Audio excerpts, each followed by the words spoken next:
Hello students, welcome to Sachin Goyal classes. जो students कल किया था हमने, उससे आगे हम जो है देखेंगे इस चीज़ को। जो है मैंने आपसे कहा था आज की क्लास बहुत इंपॉर्टेंट है।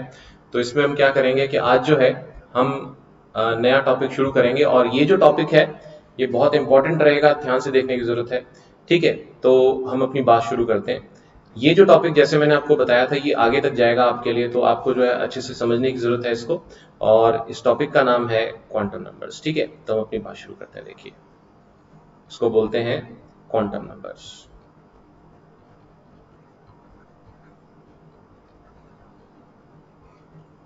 ठीक है, ये क्वांटम नंबर्स क्या होते हैं, इनकी क्या एप्लीकेशन है, उनके बारे में जो है अब हम बात करना शुरू करेंगे। देखिए, क्वांटम नंबर्स एक्चुअली क्या होते हैं। ये नंबर से आपको वैसे तो नाम से पता लगे भी ये नंबर्स हैं एक तरह के। ये चार नंबर होते हैं, सेट ऑफ फोर नंबर्स हैं, और जो क्या करते हैं कि हमें एक इलेक्ट्रॉन के बारे में अलग अलग तरीके का डेटा देते हैं। हमें बताते हैं कि एक एटम में आखिर इलेक्ट्रॉन होता कहाँ है। ठीक है, उसकी एनर्जी क्या होती है, ठीक है, उसकी ओरिएंटेशन जैसे स्पेस में क्या होती है। इस तरह तरह की जो है जो कौन सा ऑर्बिटल वो ऑक्यूपाई करता है, इस तरह की इंफॉर्मेशन हमें इन क्वांटम नंबर से मिलती है। तो जो है अब आप जो है मैं इसका आपको एक बार फॉर्मली डेफिनेशन लिखवाता हूँ, एंड देन आफ्टर दैट जो है हम अपनी बात शुरू करते हैं इसके अंदर। तो क्वांटम नंबर्स क्या होते हैं ये आप अपने पास लिख सकते हैं, नोट्स आप इसके बनाते रहिएगा। तो these are set of four numbers. ठीक है, with the help of which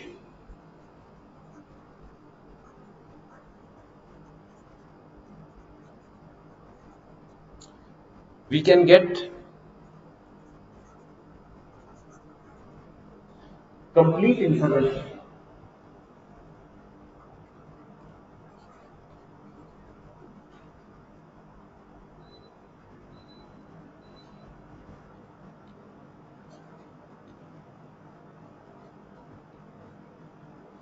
about all the electrons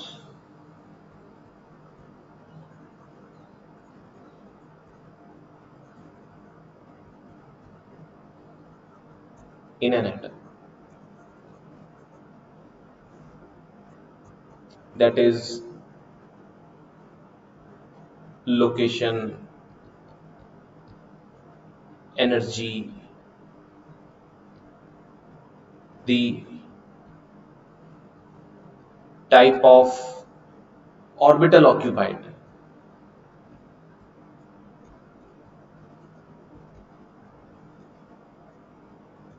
shape, and orientation of that orbital,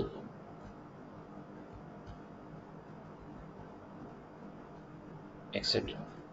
ठीक है, तो ये जो है ये क्वांटम नंबर्स का डेफिनेशन है। ये फोर नंबर्स होते हैं जो हमें अलग अलग टाइप की इंफॉर्मेशन देते हैं। जैसे मान लीजिए आपकी बात करते हैं, आपको आपके पास अगर मुझे जाना है, आपके घर जाना है, तो पहले मैं कैसे जाऊंगा।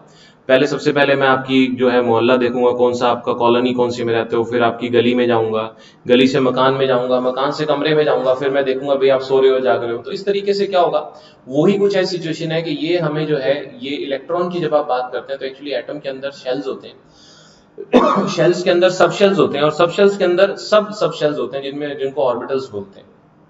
ठीक है, तो हमें जो है इन क्वांटम नंबर से पता लगता है कि एक इलेक्ट्रॉन के बारे में अगर आप बात कर रहे हैं तो वो एक एटम के कौन से शेल में है, शेल के कौन से सब शेल में है, सब शेल के कौन से सब शेल या ऑर्बिटल में है।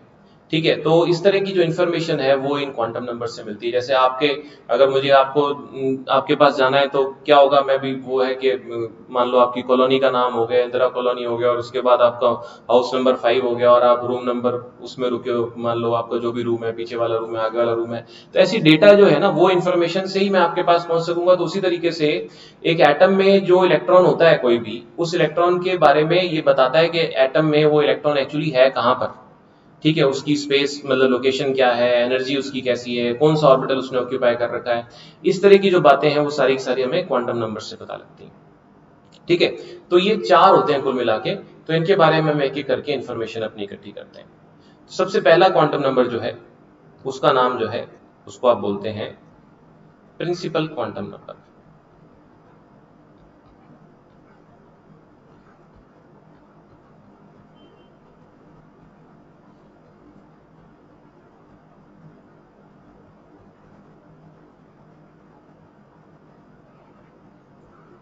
प्रिंसिपल क्वांटम नंबर बोलते हैं इसको।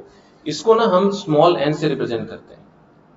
ठीक है, ये जो क्वांटम नंबर है, इसमें अगर अपन एक एक करके इसके बारे में अपने बात शुरू करें, तो ये सबसे पहली बात, ये इंट्रोड्यूस जो किया था ये क्वांटम नंबर, ये बोहर ने इंट्रोड्यूस किया था, इंट्रोड्यूस्ड बाय बोहर। जो कॉन्सेप्ट ऑफ ऑर्बिट्स था वही था ये। ठीक है, सबसे पहले बोहर ने इसको इंट्रोड्यूस किया, तो वही चीज हम मानते हैं।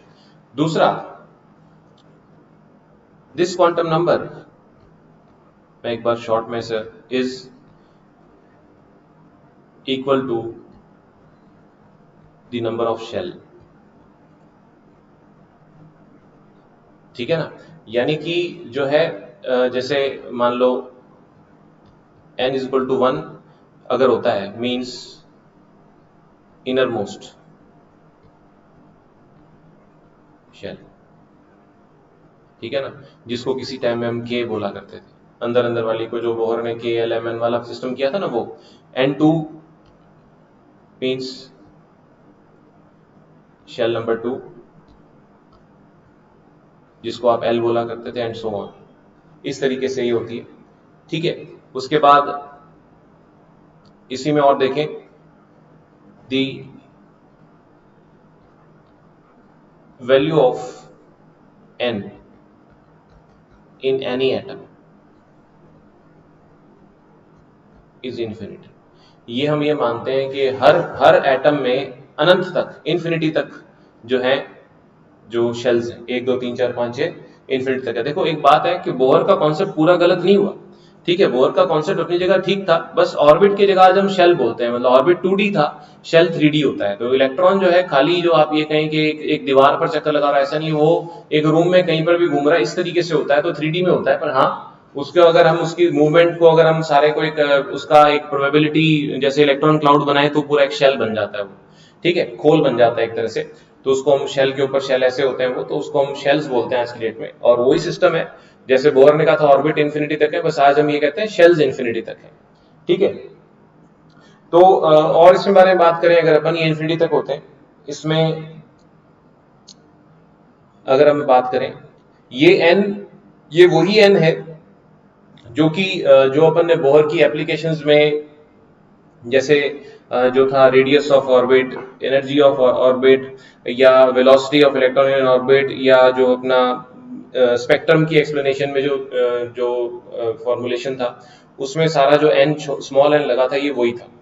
यानी ये एन जो है, अगर रेडियस निकालना हो तो 0.529 n square by Z angstrom से आपको निकालना होता है, तो ये वही एन है। तो ये क्या करता है, it gives the average distance of the electron from the nucleus. ठीक है, this quantum number gives the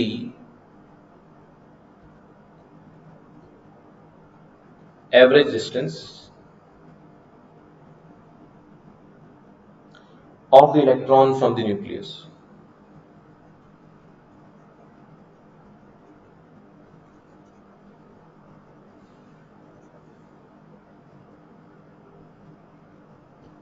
that is, इसका मतलब क्या हुआ, it determines the size of the electron cloud।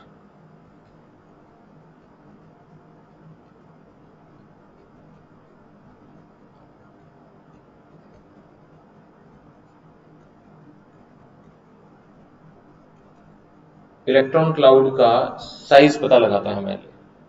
ठीक है, तो फिर और इसमें मतलब क्या क्या कर सकता है ये, उसकी अगर अपन बात करें, तो it determines the energy of an electron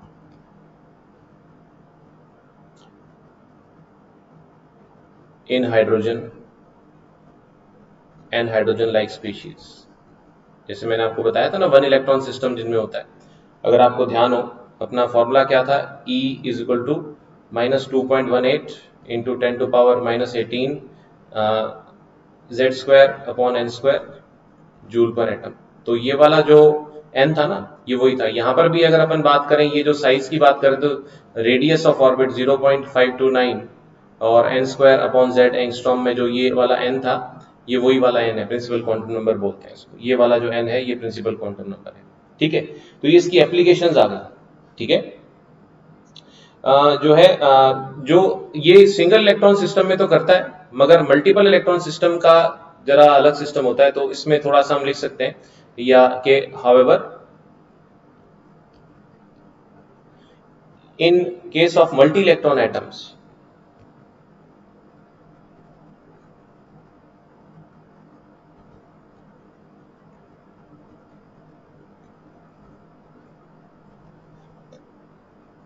it determines only the approximate energy.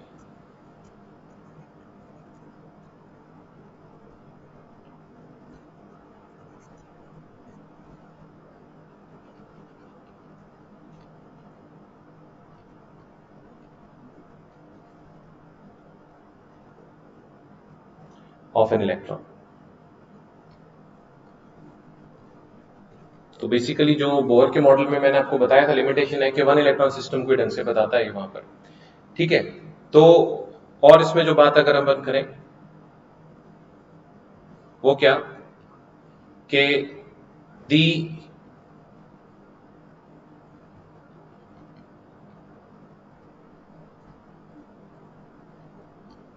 Maximum number of electrons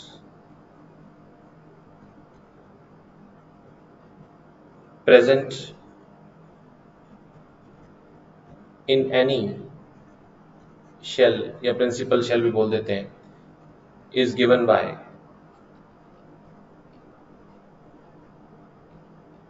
to n square. इसको मैंने आपको कल भी बताया था, इसको बोलते हैं बोहर बरी प्रिंसिपल। बस फर्क क्या हो गया, टू एन स्क्वायर तो अभी भी है, लेकिन क्या है कि ये जो है बस आज हम ऑर्बिट नहीं बोलते, आज हम शेल बोलते हैं उसको। बाकी सिद्धांत वही है, बाकी प्रिंसिपल्स चल रहे हैं। यहाँ पर क्या है, where n is the number of principal shell, यानी प्रिंसिपल क्वांटम नंबर है, जो प्रिंसिपल शेल है आपकी उसका नंबर है। ठीक है, इस तरीके से क्या होता है कि ये जो है इसमें अलग अलग इंफॉर्मेशन, जैसे एनर्जी की भी अगर बात करेंगे तो the shell of lowest energy is closest to the nucleus.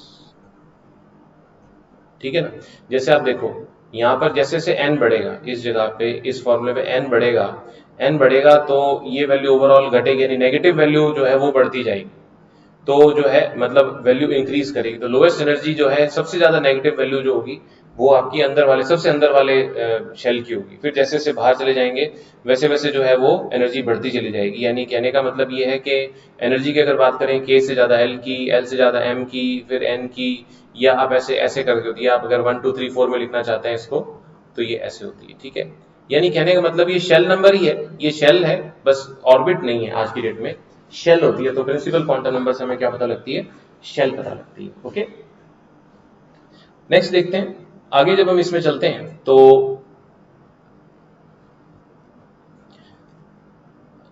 अगला क्वांटम नंबर जो है,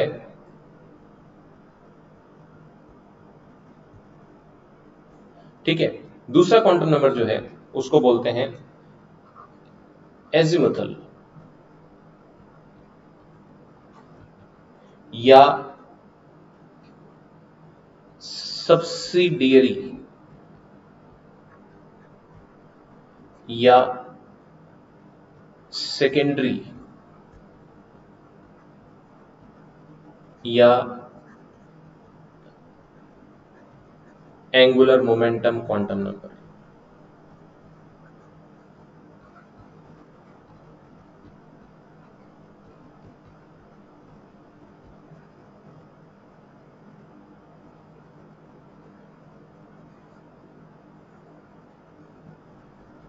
ठीक है, ये जो होते हैं ये क्या होते हैं, ये आपके पास जो आप बात करेंगे कि ये दूसरा क्वांटम नंबर है। इस क्वांटम नंबर को ना हम स्मॉल एल से इंडिकेट करते हैं, छोटे एल से इंडिकेट करते हैं, और इसमें जो मेन एक्चुअली नाम जो यूज करते हैं ज्यादा वो एजिमुथल नाम यूज करते हैं। बाकी मैंने इसके पर्यायवाची आपको साइनोनिम्स बता दिए, वो भी पता होने चाहिए। बाकी मेन नाम एजिमुथल के नाम से ज्यादा मशहूर है, ज्यादातर हम इसी नाम से मैं आपको इसको आगे बोलूंगा। तो ये क्या होता है कि जो है इसमें अगर अपन बात करें तो इंट्रोड्यूस्ड बाय एक समरफील्ड नाम का साइंटिस्ट। अलग अलग लोगों ने अलग अलग तरीके से इन चीजों पर बहुत सारे कॉन्ट्रीब्यूशन देकर हमारे पास इकट्ठी की चीज है। समरफील्ड ने इंट्रोड्यूस करा था। तो ये जो इंफॉर्मेशन क्या देता है ये कि हर शेल में ना, हर शेल में सब शेल्स होते हैं। जैसे गली में मकान बने होते हैं ना, वैसे ही शेल के अंदर सब शेल्स होते हैं। मतलब हम डीपर डाइव कर रहे हैं, ठीक है, एक एटम के अंदर जो उसका अरेंजमेंट है उसको। तो ये जो है ये इसमें आप लिख सकते हैं azimuthal quantum number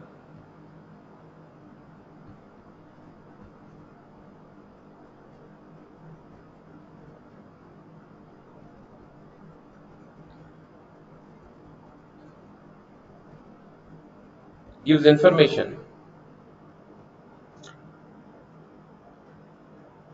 about the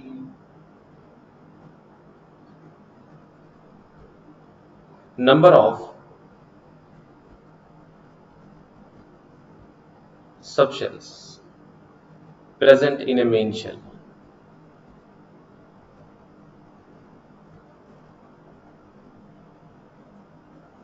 ठीक है, एक मेन शेल में जो है कितने मतलब सबशेल्स होते हैं उसके बारे में बताता है। ठीक, इसमें क्या होता है कि जो है कैसे पता लगता है for a particular principal shell या शेल बोलते हैं सिंपली, या मेन शेल बोलते हैं जिसको हम एन बोलते हैं। दी वैल्यूज ऑफ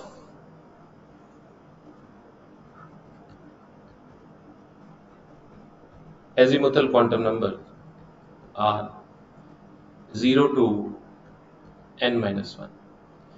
0 से लेकर n-1 तक की वैल्यूज होती हैं इसके अंदर। 0 से लेकर n-1 की जो है इतने तक की वैल्यूज होती हैं, एक जो भी आपका प्रिंसिपल क्वांटम नंबर होगा उसके हिसाब से। जैसे अगर अपन एग्जांपल की बात करें यहाँ पर, तो जैसे मान लीजिए जैसे ये प्रिंसिपल शेल है, ये शेल की बात करते हैं, तो शेल का नंबर n है।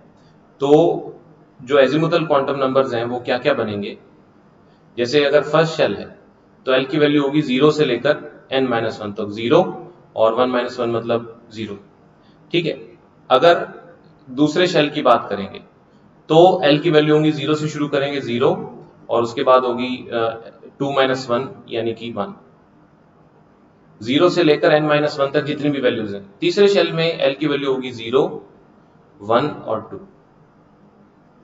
चौथे शेल में होगी एल की वैल्यू 0, 1, 2, 3। ठीक है, ऐसी फिफ्थ में क्या हो जाएगी 0, 1, 2, 3, 4, इस तरीके से आपके पास आती चली जाएगी। ठीक है, तो जो है यहां पर जो है जो आपके पास जो यहां पर जो एक शेल के अंदर जो सबशेल्स होते हैं, ये एल जो है ये वैल्यूज हो गई आपके पास। तो वो एल जो है ये सबशेल्स के बारे में बताता है। ठीक है, तो वो कैसे होती हैं कि दी वैल्यू ऑफ एल, एल क्या हुआ azimuthal quantum number, corresponds to a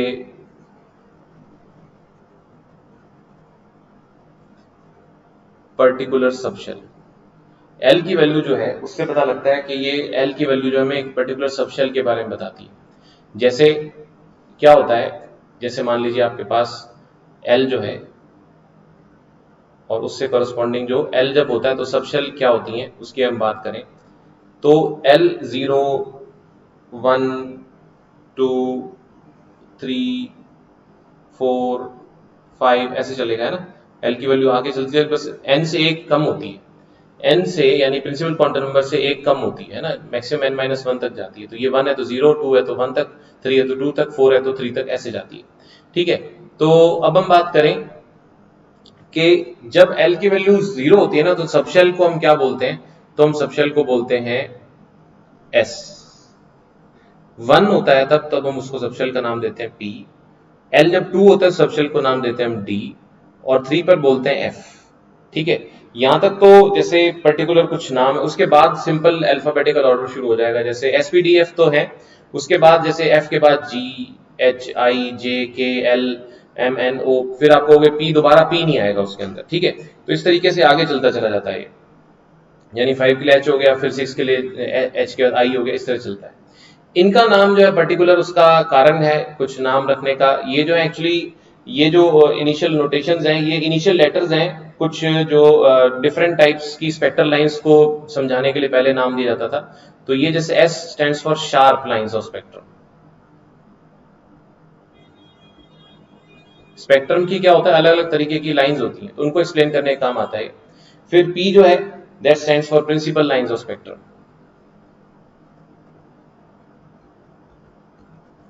D जो है that stands for diffused lines of spectrum. S stands for fundamental lines of spectrum। Main इन चार का, बाकी आगे फिर अल्फाबेटिकल ऑर्डर शुरू हो जाता है। तो L की वैल्यू जो होती है वो आपको जो है L की वैल्यू से सब शेल पता लगता है। अब जो है इसमें अगर हम बात करें कि सब शेल को रिप्रेजेंट कैसे करते हैं, ए सब शेल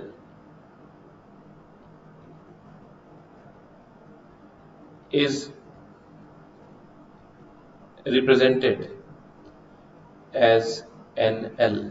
किसी सब शेल को अगर रिप्रेजेंट करना होता है तो हम एन एल ऐसे लिखते हैं, क्योंकि अलग अलग शेल की सब शेल है ना, तो कैसे रिप्रेजेंट करते हैं, एन एल। अब देखो इसको कैसे हम बात करेंगे, इसके अंदर कैसे होता है, इसको लिखा कैसे जाता है। जैसे एक बार हम पीछे अगर आए तो आपको मैंने क्या बताया था पिछली स्लाइड में कि यहां पर जो है सॉरी, ये जैसे आपके पास देखो पहली शेल में अगर आप ध्यान से देखोगे तो पहली शेल में आपके पास जो है एल की वैल्यू एक ही है 0, दूसरी शेल में 0 और 1, तीसरी में 0 1 2, चौथी में 0 1 2 3। इसका मतलब पता है क्या हुआ, इसका मतलब ये हुआ कि जैसे अगर हम बात करें कि जैसे ये न्यूक्लियस है, न्यूक्लियस से पहले सबसे पहले ये पहला आपके पास जो है पहला शेल आ गया, ठीक है, पहला शेल आ गया आपके पास।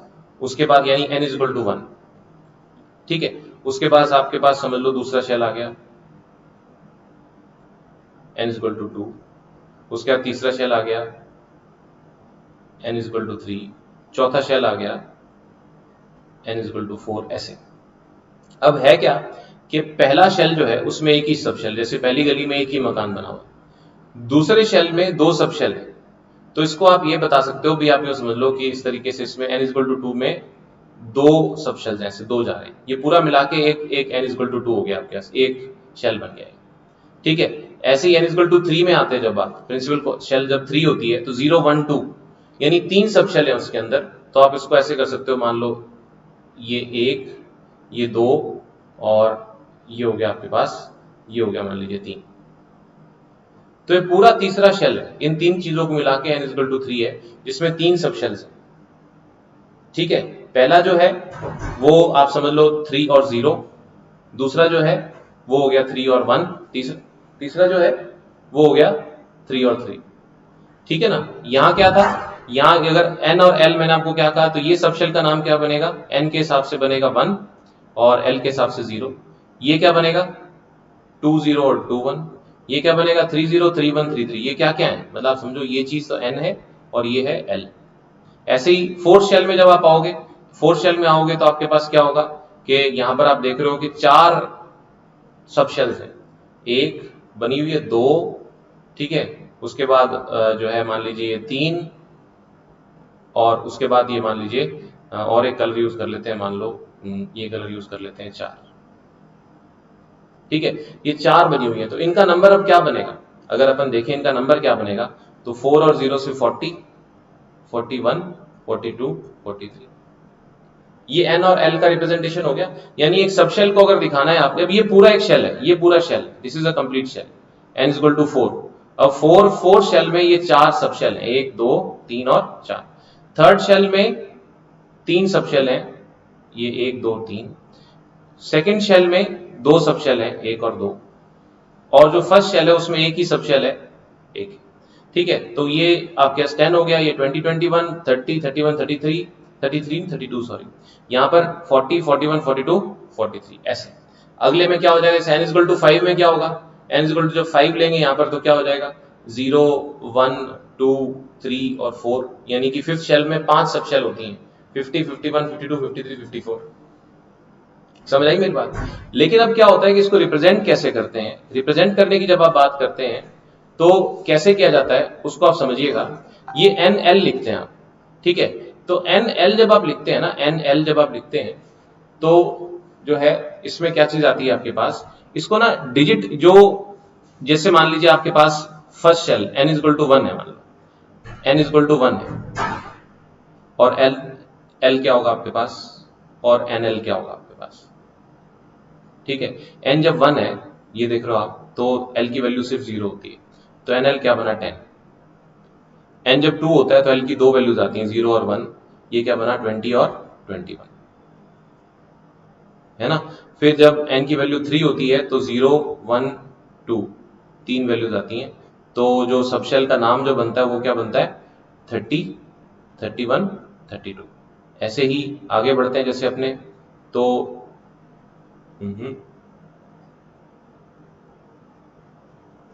तो इसमें क्या होगा, जैसे फोर्थ शेल आया तो 0, 1, 2, 3, तो क्या हुआ आपके पास, NL की वैल्यू क्या हुई, 41, 42, 43, 44, ऐसे, सॉरी 40, 41, 42, 43, ठीक है? लेकिन क्या होता है कि जब आप सबशेल का नाम इसमें लिखते हो तो उसमें थोड़ा सा हम चेंज करते हैं।